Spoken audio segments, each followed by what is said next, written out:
All Okay. right. Hi, ladies. Hello. It's hi. Sunday. Yeah, glad you're here. Let us know if you can hear us and see us okay in the chat box on the right side of the screen. I'm Erin. I'm Jan, and we are praying that the internet stays good tonight because we've had a couple of sketchy ones, and it's so frustrating. Erin and I looked back, and there was one where we're just like, I figured if we squinted, we could hear better, but I don't know how that works. But anyways, Karen says, yes, I can hear you just fine. Perfect. Awesome. Okay. So yes, mother-daughter team, founders of Trailblazher magazine, our fall issue, our premiere issue, we launched this fall, and we're in the throes of our spring issue. Actually, we're sending the file to print on Tuesday. So it's an intense period right now. It's very stressful. We're trying not to fight. No, actually, it's been pretty good. Fine. Anyways, we are here tonight to chat and catch up with Elaine Hauser from The Gathered, and they're actually literally only maybe 20 minutes away from us. Yeah. And we stalked their road a couple summers ago when we lived closer to them, but we still haven't gotten over there, and we definitely want to go for some of Elaine's good food, but we were just chatting with Elaine. She's in the green room. So.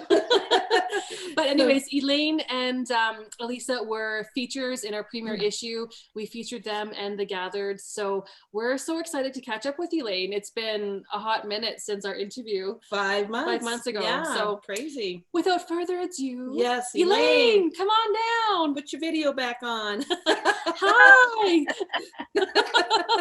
Fun. Lots of fun. I know. You're not nervous or anything. Yeah. Who would have thought the green room was really close to my house? Yeah. I know. Did you know you had a green room? I didn't know that until tonight. So cool. Yeah. Well, geez, so Elaine, 5 months. First of all, I know you did a quick little Instagram story when you opened up the magazine, but how did it feel to see your story in there? How was that for you and Elisa? Well, it's pretty cool. It's kind of one of those surreal moments where you're like, probably somewhere in my mind, I probably dreamt of that happening one day, but how it would ever look, you just never think that it's going to happen to you. So it was pretty exciting to see it and sitting it on our coffee table and reading the story and looking at it. It's a beautiful magazine. Like, you guys did an amazing job. My nephew actually stopped in, and I said, yeah, I'm going on the Zoom call tonight, and we were in this we're in this magazine, and so I passed it to him to look at. He doesn't live here, and he was really impressed. How he goes, this is a nice book. And I'm like, yeah, I know, it's a nice magazine. So, yeah, it was pretty exciting. Yeah, I bet. And we keep hearing the paper, like the paper's outstanding. And we're really happy we went with a premium paper. But so I know you have a new website up. I was going through it this afternoon. It was really cool to see some of the pictures that Stacy had taken for the magazine layout in there. Those colors are so rich. But did you guys do the website? Did Elisa pull that together? Yeah, it's pretty much Elisa. That is all her. I maybe wrote a few words down there, but outside of that, that is completely her little baby. She worked a lot on it. She really wanted to have the winter to just redo it and get it done. But yeah, that's pretty much her. She did an incredible job. Yeah. Pretty proud of it. And how has your winter been? It's been a while since we've talked with you. What's new? What's changed? And what kind of winter have you had? Well, the winter's been good. With COVID, it really affected our winter catering jobs. So I do quite a bit of catering for different places. Rival Acts is one of ours in Airdrie. And so things like that just had to be put on a hold. We had things booked up, but we didn't know how it would all look like. Yeah. And so it kind of was the brakes hit again, but then, there were a lot of other things that we wanted to do. And especially Elisa with the website and things like that, she wanted to get done. And, of course, I'm a grandma of 3 little ones. So, you tend to spend some time doing that. And so we've just been busy. Uh, I think it's just a little bit of a catch up time, a little bit to breathe as well. We have some things that we are moving forward with, more of smaller, intimate like gatherings that we've kind of booked up. We started in January, and January came, couldn't do it. And then we had our Valentine's dinner on Valentine's night. So we had 8 different couples come out, 2 seatings and things, like, just because of the space that we had. And that was really fun. And so moving forward and probably into the summer, we're going to do more of those events. And we have this other idea that's just, we're building, but you have to take those little baby steps. Like literally building? Well, there's a bit of that gonna happen, but just more like the idea. So we lay it out. We're gonna probably launch our I've been doing sourdough bread for a year, so we're gonna start launching that more of like I don't know if we would say like market, or just like we have a few ideas that we're working at. It's coming, and we're gonna just start marketing some of our salad dressings and barbecue sauces and things like that. We've kind of been like working at those kind of things this winter. So So moving into like focusing on a product base, right, line, as opposed to service. Okay. Cool. Exactly. Now, is that, would you say that's because of COVID, or were you heading there anyway to add in? Yeah, like long term, like it was a long-term goal, but like everything, you start building something and then that takes more of your time. And so I think COVID year has sort of let us, probably like a lot of people, let us expand on those things that were sitting on the shelf that we want to bring out, but just it's time, right? And it's just, well, it's not just Elise and I, can't say that, because we have everybody, my family is all somewhat involved, but we're the ones that are kind of creating it along the way. So yeah. Well, that's really cool. And as I mentioned to you quickly before we came live, I wanted to tell you about this idea of South Pond Farms. She did the beef brisket, fall beef brisket recipe in the magazine, braised beef. And she's going to be a feature in our upcoming spring one. But we were talking with their photographer, and like large weddings were their bread and butter through the summer, just as for the gathered. And so those got all canceled like in a heartbeat last summer. And so we said, so what did you do? And I thought this was a cool idea, and I don't know if you've thought of it.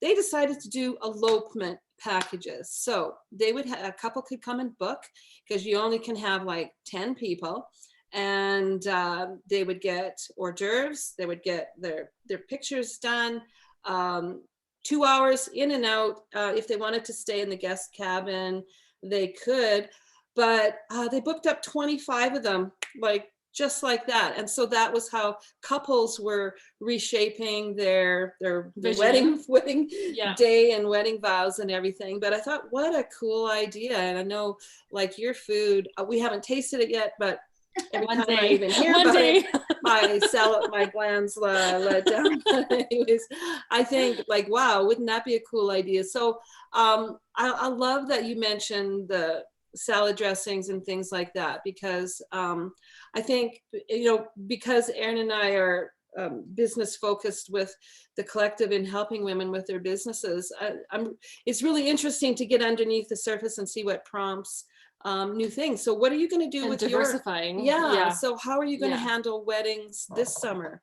Well, like, I mean, of course we're kind of like at the mercy of everybody. So we did last, I mean, again, this is Elisa, so she's not here. Probably in the summer, we kind of put together an elopement package for exactly that. One that they could, be in our gathered room, because that's only, I mean, we could put 18 people in there, but COVID style, probably more like 10, right? And so we do have that. If things go the way it did last year. So when they made the announcement, probably May, they kind of jumped the gun, right? Because they were like, nothing. And of course, you're trying to get married, pretty devastating so people just like froze, right? But the ones that kind of like, no, we're going to stick it out, come September, and like I had a daughter that got married in August, and those numbers moved to 100. And I think if everybody sort of would have known that, I think some would have stayed. And now, of course, travel is a big thing, right? Because again, you're just dealing with travel. So to be honest, like, we just don't have any answers. Yeah. I'm hoping that'll look better than last year. I'm hoping that as the spring comes and as they're opening this and that, and the numbers, you guys, everybody knows numbers are dropping and things like that. So I'm really hoping that it will look different. Yeah. And outside of that, we just either postpone again for the next year, or they just do smaller things. So yeah. We have to continue, like, that's why we're starting with our, like launching our meals in the gathered room. So like 2 seatings, or we may do like a Friday, Saturday, Sunday. So, if weddings don't take, if they can't have larger ones, then we're going to continue with our smaller intimate dinners, with just open it up to whoever wants to come. Right? Yeah. That's our hope. Yeah. Okay. Yeah. Because usually this time of year, would you be like prepping to gear up for early right now, this time, like probably the next week or so, I'm prepping up for planting garden seeds. So that's my next step. It's like February, you get the books all done, you get your all done, whatever, and then I'm probably starting next year, or next week, bedding plants. So that's kind of where we do. In regards to wedding, we usually don't, well, like obviously it's all about the gardens and the flower beds and things like that for the next few months, and then second week in May, we would put the tent up. But yeah. Okay. So we're already, like, we did a couple of tours yesterday. We call them tours for 2022. So people now, the interest is, we start booking up for 2022, because we're all booked for this year, right? Sure. Okay. Yes. Okay. Yeah. Well, and heaven forbid 2022 can be back to what feels like a good life. I won't say normal. I don't like that word anymore, because what is normal anymore? But and I know you said last year that you had the best garden ever, because you had the time to tend to it and nurture it. Yeah, that was a positive. We could eat enough lettuce. Like, there's only so much. I know. But it really turns into beautiful plants. So we got to see some flowering lettuce. Right. And are you cooking up any new recipes in the kitchen these days? Are you experimenting? Yeah, like I think our Valentine's dinner was all, fairly, it's all stuff that you cook, but the whole presentation and the whole, like, putting it all together. We did this really fun squash fondue. So we actually wanted to build a fire outside, but because it was too cold, we have a fireplace in the house, and so we bought these little 1-pound fondues, and we actually cooked it in the fire, like straight in the fire around. And so it was all like charred, and then we opened it up and pulled the seeds out, and then put this 2 different kinds of cheese and wine. Oh my gosh. See, I'm at it again. My God. I know. So, pretty much like, we're always looking at doing something different, or taking the ordinary and just putting our own twists on it. So like our whole Valentine's dinner was all fairly new, but just. So describe it. What did you serve? What was the experience, the whole thing? What did the room look like?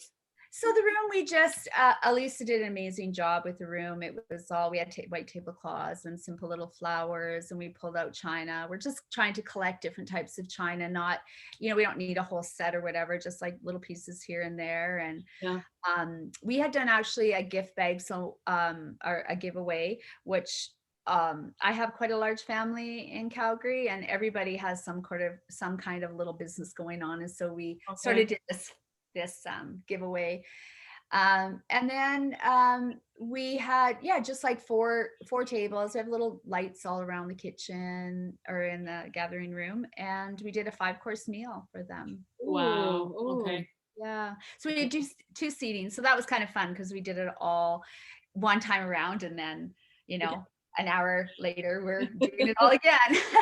The second time, I have to say, was a lot easier than the first time. Yeah. Wow, this one went a lot faster.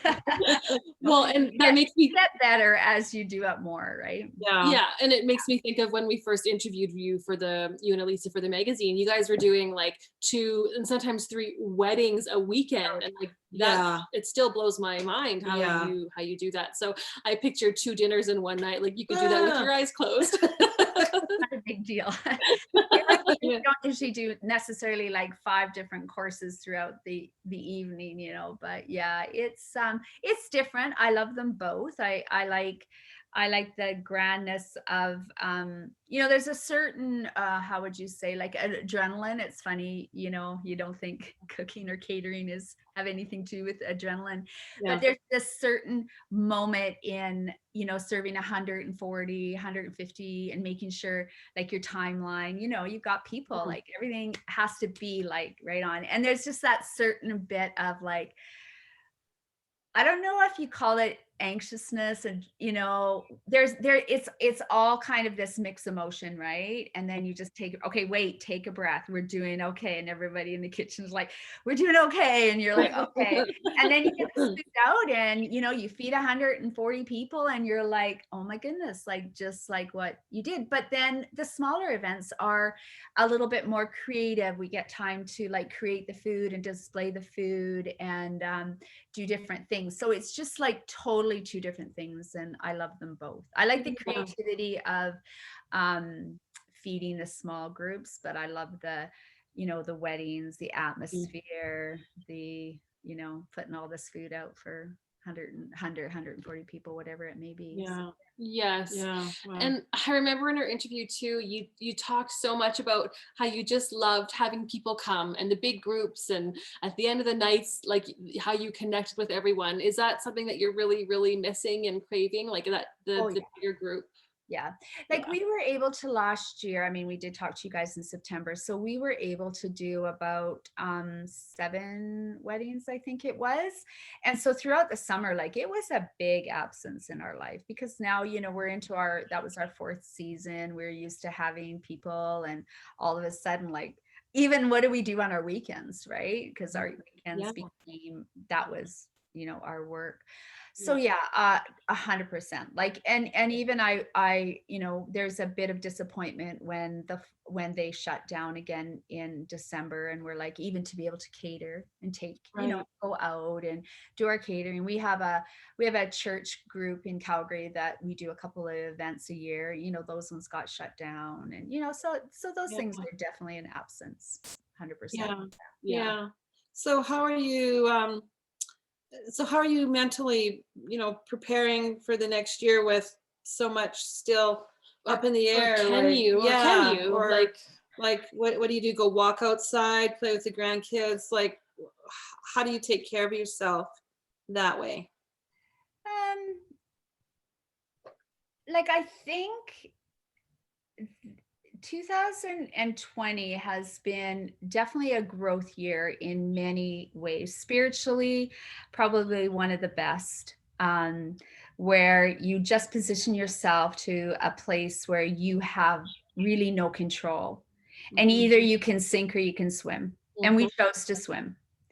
And we're not going to sink. And even looking through 2021, maybe it's just about readjusting, right? And so in regards to like mentally how we're feeling, like I think we feel like, okay, if weddings don't work, then we got plan B.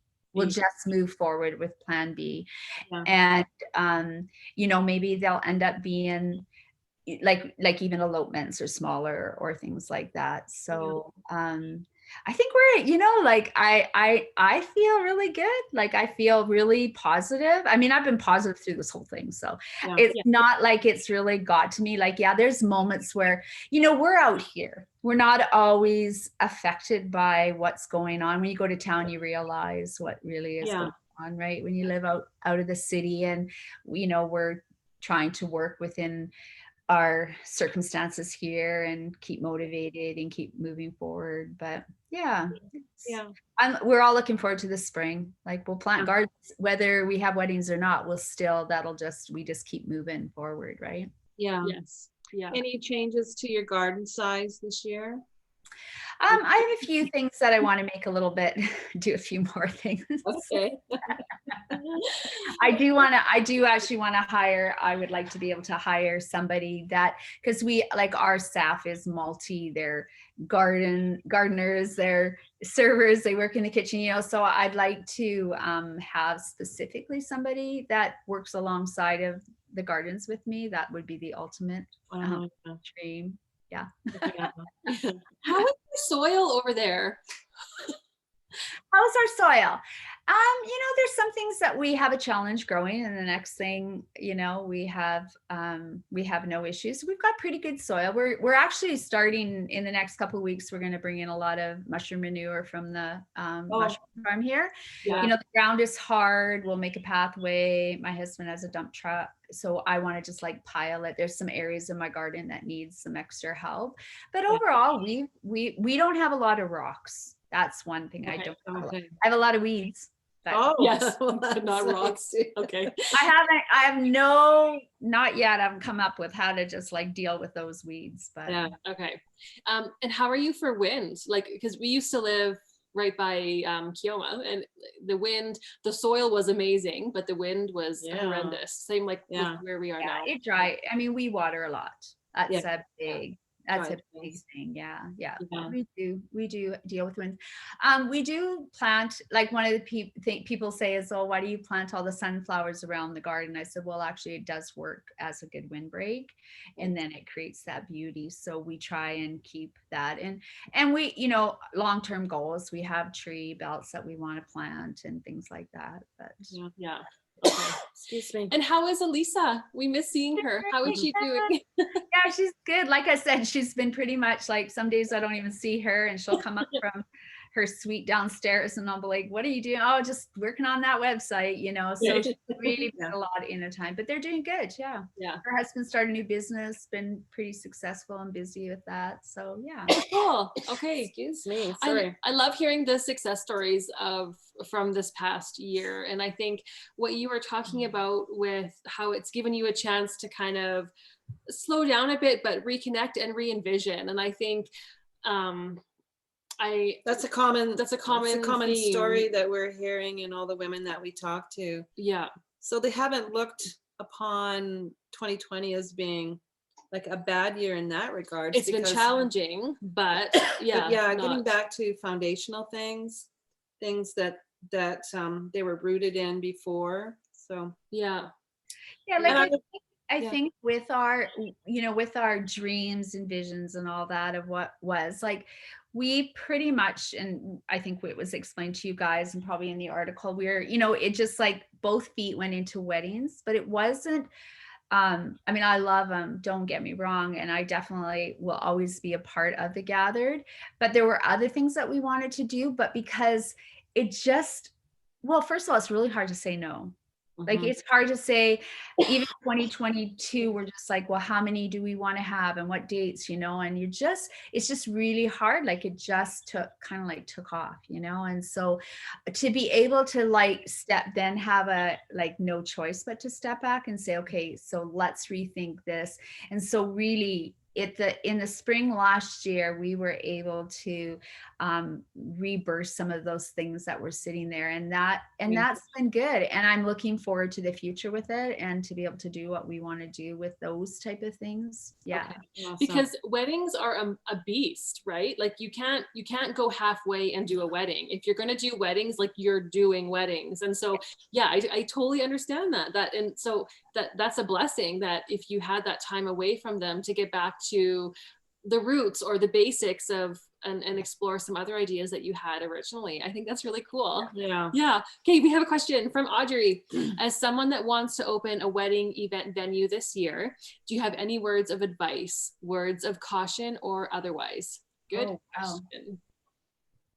And Audrey lives by Water Valley. Yeah. So right.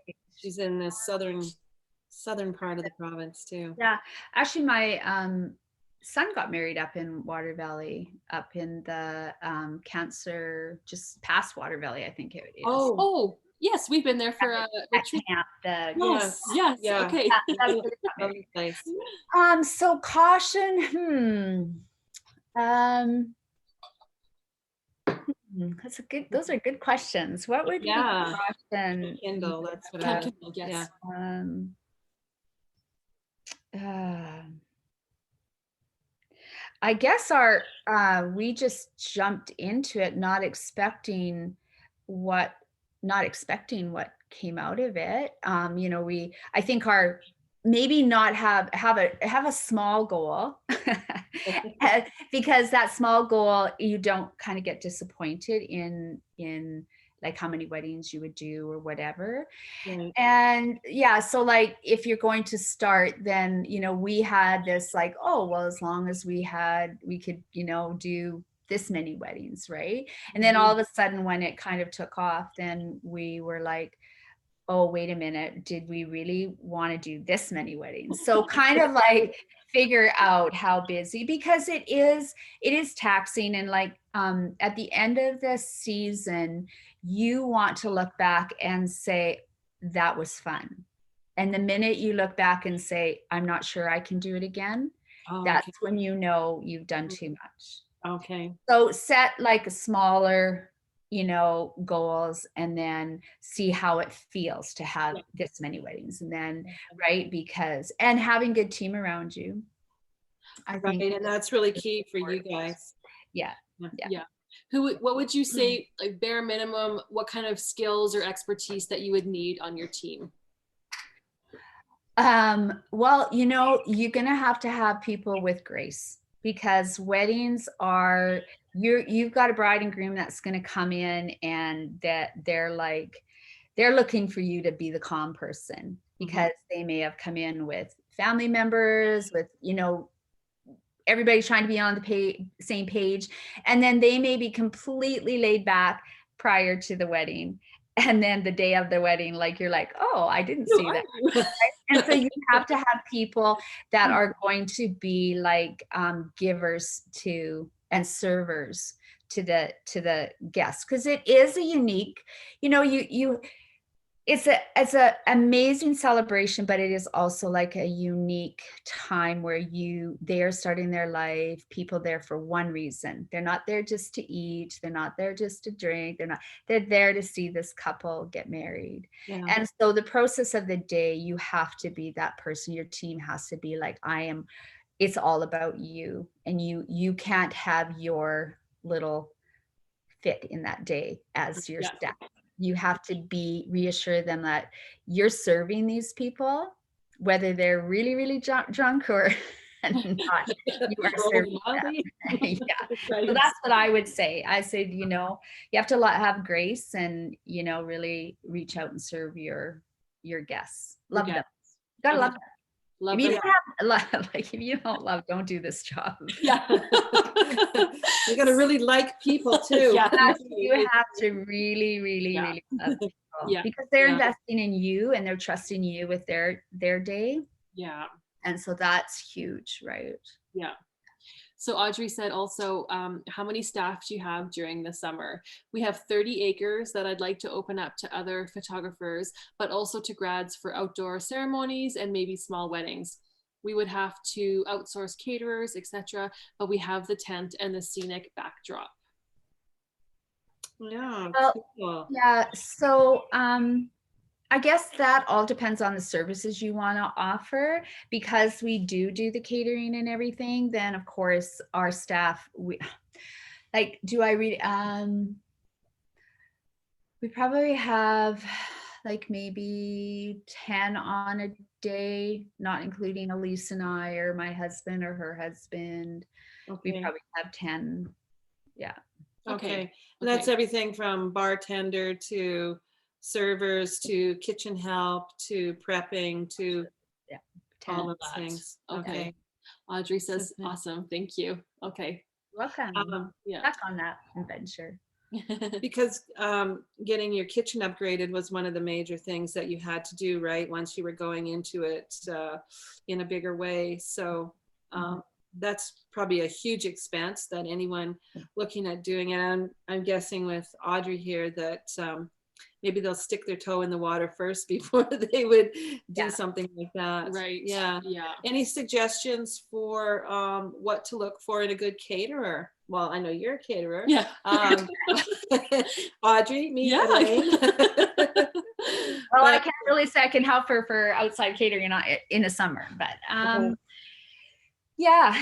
Well, I think that you know, for the brides and groom, they quite often, you know, the reason they come to you is because they're coming to you for what the atmosphere offers them. That's what they're looking for. You know, they're not going to come here looking for like the Hilton meal, right? So I think the important thing is when they sit down, they figure out what they want for food. And then I would 100% taste, like going and taste testing. But I also think the heart behind the caterer is important. I've seen lots of caterers that, you know, produce great food, but you don't really want to get in their way, right? So you want to find somebody that loves the food and serving the food as much as they like cooking it. It goes hand in hand. There's two different there. I don't really call myself a chef. Elisa gets mad at me. I'm like, I don't know. What do I call myself? I don't really feel like I have no school background or whatever. And she just rolls her eyes. She's like, when are you ever going to learn? I'm like, I don't know. But so I think that there's two different types of chefs out there. That one that will produce a great meal, but that's what they do. But I think those who have the heart behind what they produce is what Such good advice. I think that's so true, because I think you can go taste a meal, whether it's at a restaurant or made by someone, and you know when they put their heart into it. Like it comes fills out your belly and your heart. Food. Yeah. And I just remember you, when we were chatting with you in the interview, talking about the people who would come up to your serving window and through the evening and be tears, and just how well that you had taken, like that really stuck with me. And that's why I want to come and, well, I don't know if I want to get married again, but do something. But anyways, like that's always really stuck with me. And I think that is a special quality to have. And we're craving it, because I want to, we'll just finish with Audrey's here, but I also want to talk about the latest blog post that you posted a couple of days ago, because I think that there's just a really beautiful message in that. So we'll swing back around. Audrey just said, is your venue classified as a wedding venue or a caterer or both? Did you advertise at trade shows or just word of mouth? Basically everything just went through the website. When we started out, we did one trade show, wedding fair, but we were already really booked up before we even went into that wedding. But we just thought, well, you know, we want to be part of the industry, and we also want to be like, well, then we know what we would want to do if we needed to bring that into, you know, we needed to bring that exposure. So basically our exposure has only been through really Instagram, Facebook. Wedding Wire picked us up along the way. I think they helped out a little bit. We did some advertising and different things. So we, yeah.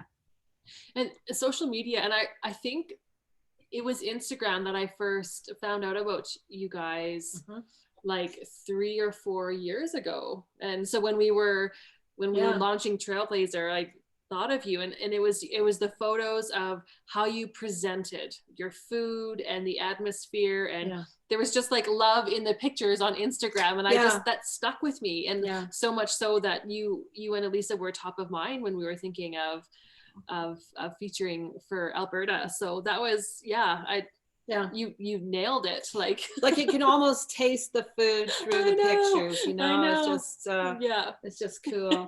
So Audrey's saying you're an awesome inspiration to all of us wanting to try something new, and thank you to being so open to sharing. So That's awesome. But And that's- yeah, I didn't say in the beginning, anyone else who's watching, if you've got any questions, Yes. ask away in the chat. Just hit enter and we'll get that. Yeah. We'll pass it on to Elaine. Yeah. So So the latest blog post you did, slow food, slow down, dishes at the sink, like those 3 phrases really stick with me, because I think any of us who have large families, and I come from a large family, that getting together. And so this past year, we didn't have that. We couldn't sit down for big meals with family. We couldn't, all of my sisters bring in food and all this and that. And gosh, dishes at the sink. We've been a part of a family whose dishes delivered, kind of thing. And this year's been strange that way, in that both Erin, I mean, we've been busy, but we haven't really felt this desire to cook, because we're not bad at it. But so should I say we're good at it? yeah, I think you can we're half there. But the blog post really hit me, and because food and family and gathering is part of how we really connect, and that's one of the things that this year has taken away from us, is the ability to really connect. So I don't know, would you care to expand on what prompted you to write that, and like where that sits with you now? Yeah, that's a really good question. Part of that blog post was written prior to 2021. Okay. But, I think that it's really, important regardless of who is in your household. Like, we still have a busy household because I still have a child at home, and Elise and Johnny live with us. And, we, when COVID hit, there was still some, we were together so much anyways. So, but I think it doesn't matter if it's just you or your husband. Like, I'll be honest. I mean, if it's sometimes just Paul and I, we do still put our feet up and watch TV, and, but for me to cook, like,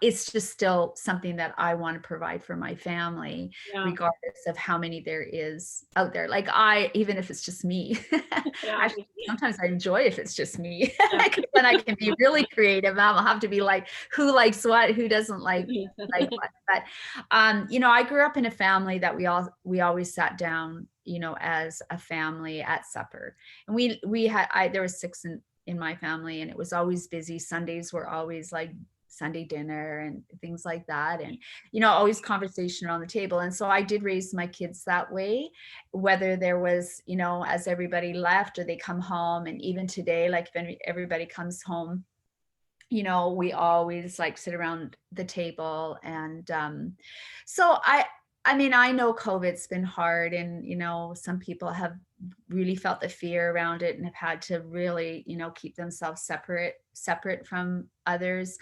I mean,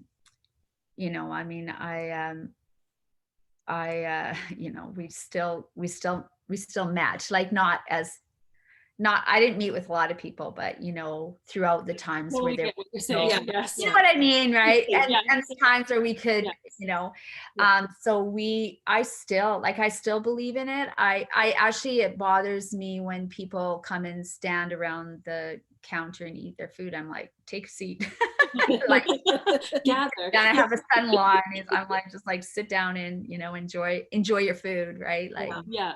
down and enjoy it. So I think it's really important. I think it's a dying, if we want to call it an art, but because food is so available and we are so busy. But even throughout, like, once a week or twice a week, we can, like, as a family, say, we're going to make a point of it to gather or to sit and enjoy it and exchange the stories. That's what really it came out of, about, like, talking and telling stories about past and remembering your childhood experiences. Those all come out of food and sitting around the table, right? And enjoying one another. No distractions. Kids are still sometimes on their phone, but just, right? Yeah. And it's such an easy, natural way, I think, to connect with our family and our friends, because it's not, you don't have to put effort into it. Like sharing a meal is just, the act of sharing a meal is just enough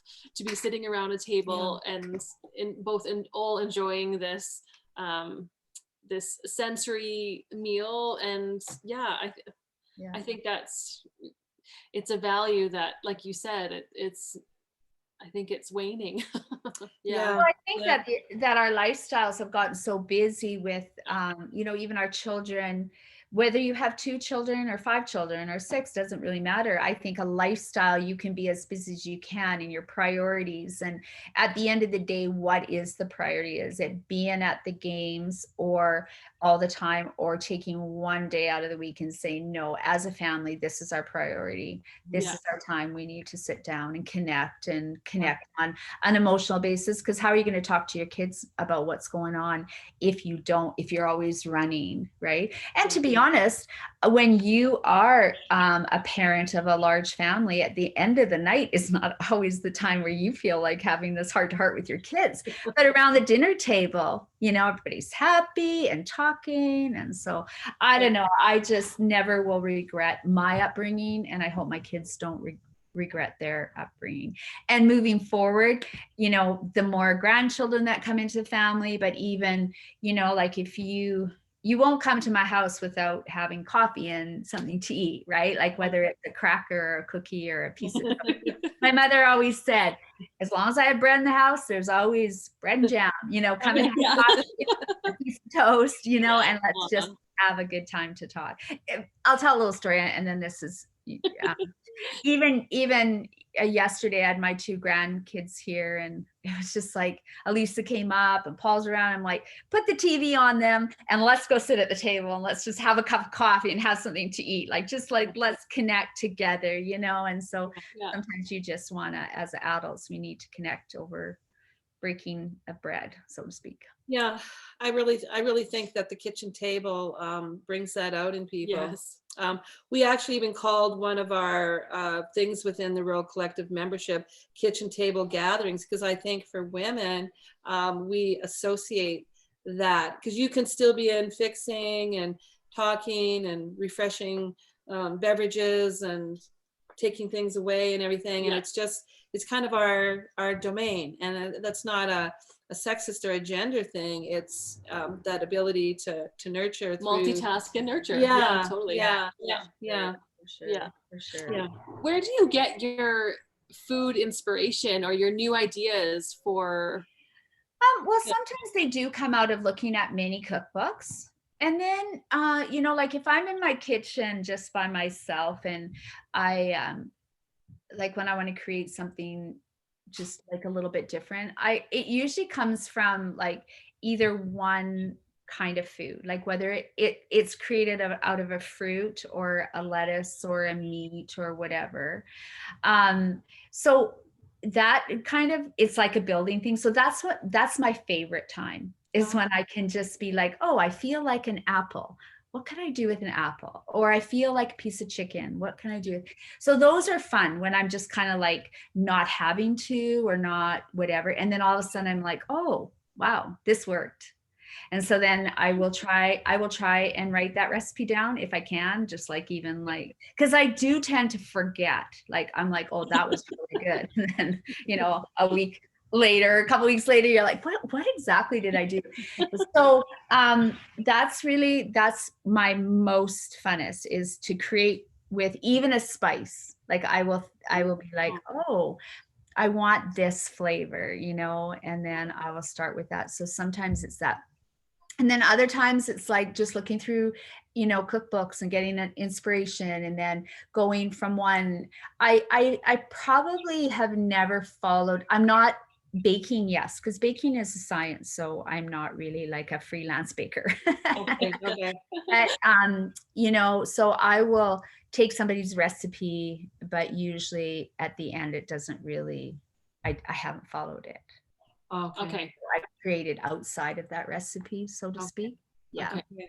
And did you learn, like, is this something you learned from your mom or someone in your family, or have you just always been creative and like able to free flow? Because I think there's what makes someone be able to create like art out of meals is someone who understands flavors and pairings and what, and then they can just like, you can, it's like mixing colors, like a painter, you can just, you go and you create.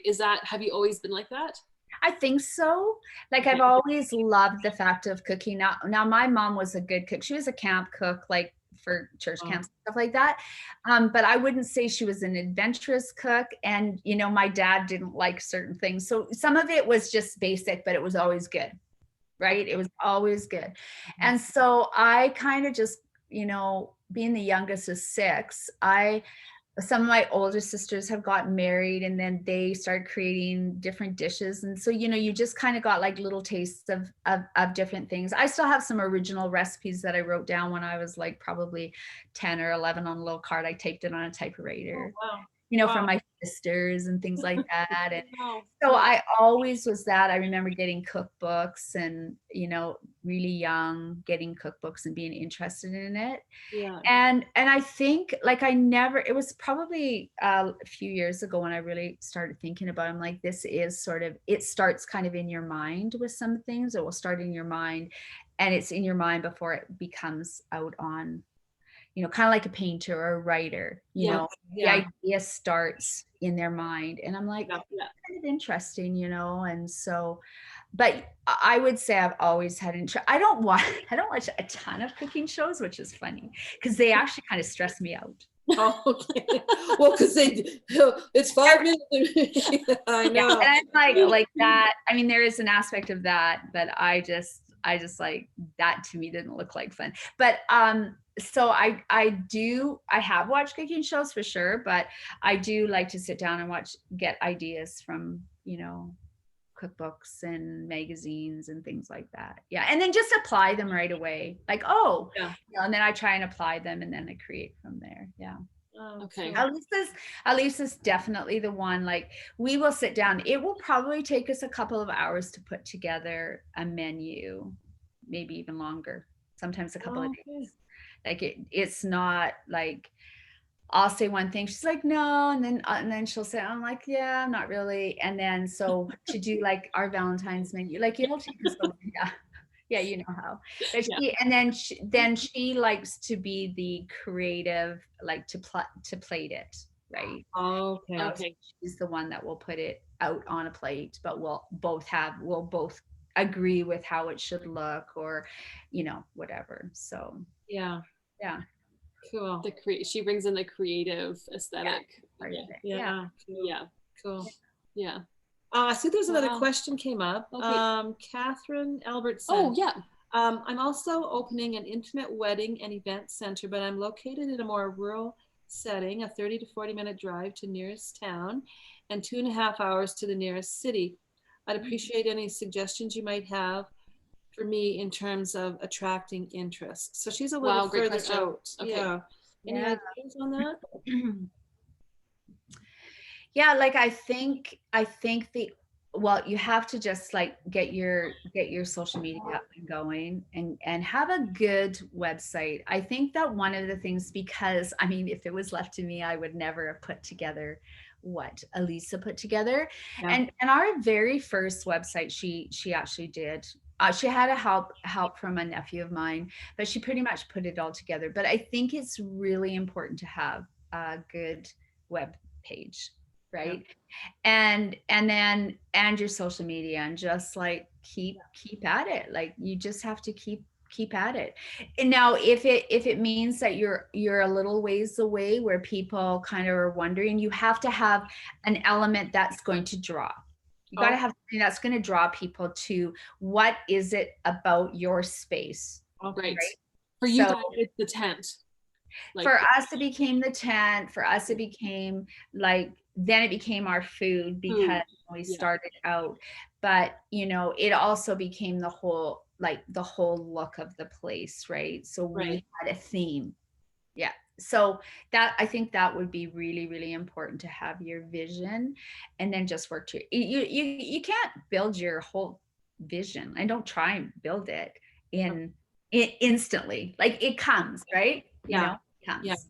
And I think, and especially a good website, because the amount of money that people will be paying, that you have to look professional, and your photos, would you say it's even worth having like a styled shoot to show the potential of what your place can look at? Like get a professional photographer. Audrey, I know you're the photographer, so you've got that covered, but bring in like a couple with like trending gowns and the flowers and the food, and paint the picture, right? Even if it just do one shoot, if you're just getting started, because you need to be able to show that vision in professional photos. Would you say that's? I think that's really important.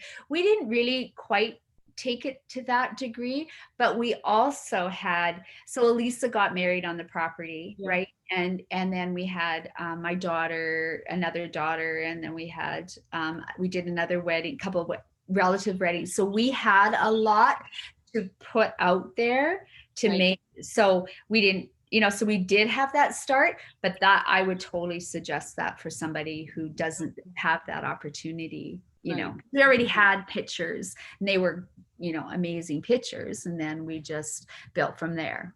Okay. So she said, for us, we have restored 2 one-room schools completely from 1911 and 1912. So there you go, this amazing venue theme type of thing. So that could lend itself to expanding into a whole brand look. And she said, we've also hired a brand and web designer. So awesome, because that's going to be key. Yeah. And she says, I'd love to chat with you, Audrey. Yeah, you guys should totally start it together. Yeah. And I think one of the things that you do at the Gathered is your grounds look impeccable, right? Like that's really part of it. I mean, you're not scissor cutting the grass, I'm sure, but your place looks impeccable as well. And that's probably a really important part of it, I would think. Yeah. Are you heavily involved in the social media part of the Gathered, or? No. Because I was going to ask you. Probably Elise is the one that should be answering these questions. I want to sound like I know exactly what you're guys doing. Because I was going to ask you if you would suggest, if someone had to pick one platform for the industry that you're in, would you suggest Facebook or Instagram? Or Instagram, because it's so visual, right? And just people. That's where you may have to spend some money at the beginning, and that's always tough on advertisement. So we ended up putting a couple of advertisements in a magazine, and it was really hard to put that money out. And we did wedding. I think we did put some money out for a short time on Wedding Wire. So there was a few startup things that we actually paid the extra money. So some things like Wedding Wire, you just show up there. But if you pay money, you become like, you'll be top, you'll and so your first years, it is like advertising is the last thing you really have money for, but unfortunately just for that exposure you will need to do that. But I think Instagram, your hashtag, really important. Yeah. Did you have a good ROI on those ads that you can track it back and say, we generated business from them? Yeah. Elisa had kind of knew all that. She followed all that. But for sure. Okay. I don't know, magazines, like I think we did the Calgary Bride magazine. I don't know, how that, we didn't have people that come and say, oh, I saw that from you. We definitely, interesting enough, we did have a few people that like, my mom found you, she was just like looking, so we did have like people like, oh, my aunt happened to see a picture and she investigated and then she told me about it. So we did have, not always the bride finding it, but the people. And then now we definitely have more word of mouth, right? Like, oh, my so-and-so got married. I went to a wedding. Yes. Yeah. It starts to spread. Does anyone have any more questions that you want to throw at Elaine before we wrap it up?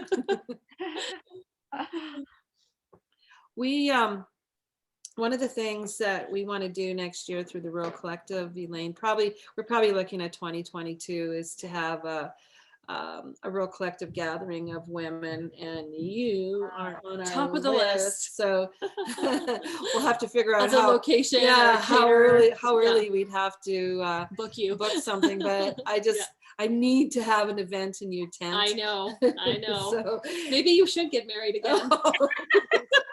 I told my husband, I think I told you guys this, but I told my husband one day, I was like, man, I'd really like to get married here again. And he goes, I'm not doing it again. I said, well, did I say I was going to marry you again? I know. But yeah. Yeah. I love our atmosphere. So Yeah.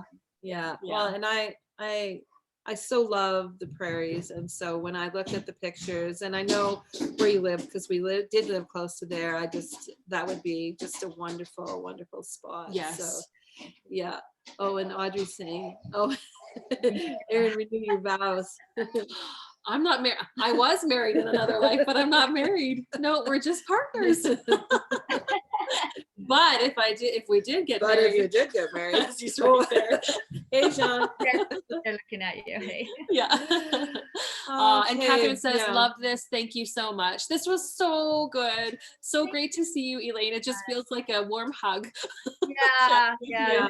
No, we just appreciate what you girls are doing. Like, it's so amazing. And just the honor of women. And I think that's really valuable today. Like, we think we've come a long ways, but I think, women in business, and we're all like entrepreneurs, and we have something to say, but I think what you guys are doing is amazing. And thank you for putting us, it's still kind of like shocking that you would even ask us. Oh, not to us. No. So. And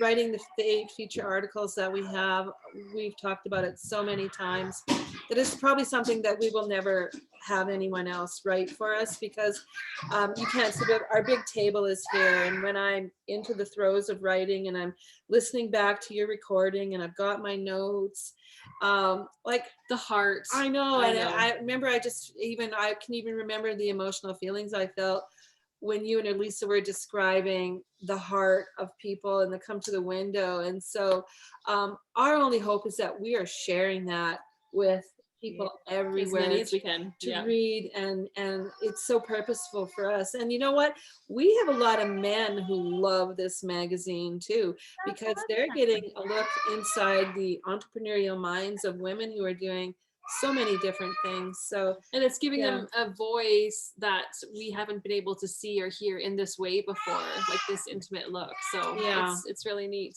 Yeah. Audrey, I'm so grateful that you've put all your time and hearts into this. There aren't words to describe how much we appreciate all of you. Yeah. We're all in it together. Yeah. Sure are. Yeah. But Elaine, we will keep our eye out for whatever events you have coming up. I'm dying to be, I think I told you this before, I want you to feed me. Like, I know. And I told you before, if you just phone me up, I will feed you. Okay. Maybe, but I guess Audrey, we always have this COVID thing in the back of our mind. But, Audrey, we'll hop in with us, and then we'll head over for a meal. There you go. That's perfect. Awesome. There you go. Well, thank you guys for asking. Thank you. Thanks for spending the time. And say hi to Elisa and give her a hug. And I sure will. Yes. Hi to you guys. Okay. All right. Well, thank you, and thank you everyone who joined. Yeah, thank you. Amazing. All right. Okay. Bye. Bye. Bye.